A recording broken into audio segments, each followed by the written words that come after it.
Hey y'all, this is day 5 of my 7-day smart shift with my good old pal Noreen Kassim. We've partnered up, teamed up, and become accountability partners to make sure that we share our passions, wisdom, and knowledge with all of you. Today I'm going to be sharing this really cool study that I actually spoke a lot about in my book, The All-Inclusive Diet, and I also I brought a lot of what I learned from that study into my weight loss and wellness program too.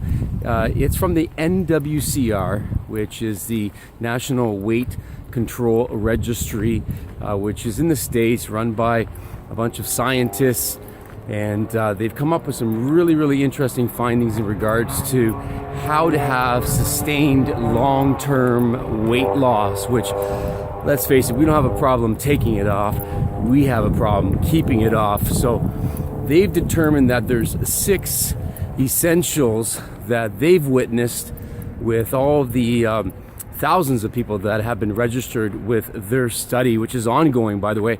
They've actually been running this since the 90s, I believe, and they're just following people in their weight loss journey.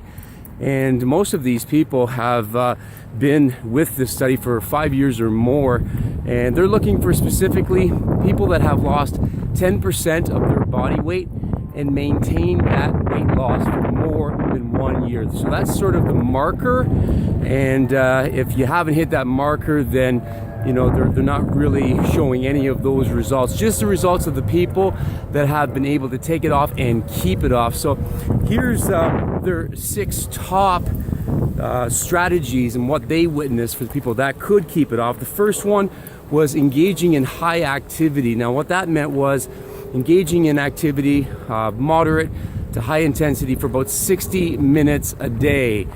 Most of the people in the study were walkers. In fact, the majority of them were actually walkers, and they were walking for about 60 minutes per day. The second thing was eating a low-fat, low-calorie diet. Those are essentially the same things. When you decrease the fat in your diet, you decrease the calories because there's a lot of calories in fat. So yeah, I think that what we can take from that is that people were trying to eat less versus more. The third thing was eating breakfast. That was a really interesting one. We found that, again, for longer than 1 year, were actually I think that just sets up the whole day for people. When they're eating breakfast, the rest of the meals sort of follow in place, where not eating breakfast, getting off to a bad start, starving yourself for the rest of the day, obviously ends up in a big mess by the end of the day. So the fourth thing was self-monitoring their weight loss. That's how the study was actually done. They just had people weighing themselves and reporting their weight in regularly through the study. So people that are aware of what's going on, aren't afraid to step on the scale, these are the people that actually were keeping it off, versus the people that were afraid to step on the scale and were sort of really unaware of what was going on. Perhaps they didn't want to be aware. So that was a big one, the awareness of getting on the scale and finding out what's really going on. The fifth thing here was having a consistent eating pattern. So not just eating good Monday to Friday and then the weekends a complete shit show.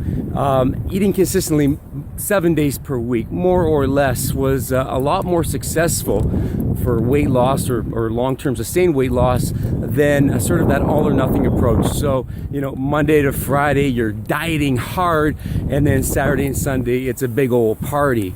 The last and final thing, and I think really the most important thing, and this is what I really look for whenever it does happen in my weight loss and wellness program, is catching slips before they turn into larger sort of regains, right?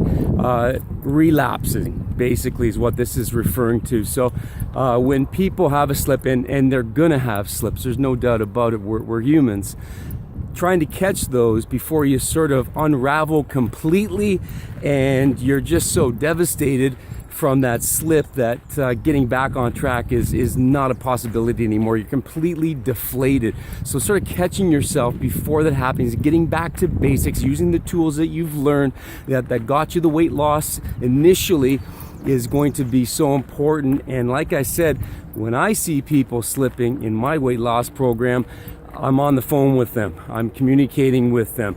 I'm trying to get them back as soon as possible because I know inevitably what is going to happen if we don't catch it soon enough.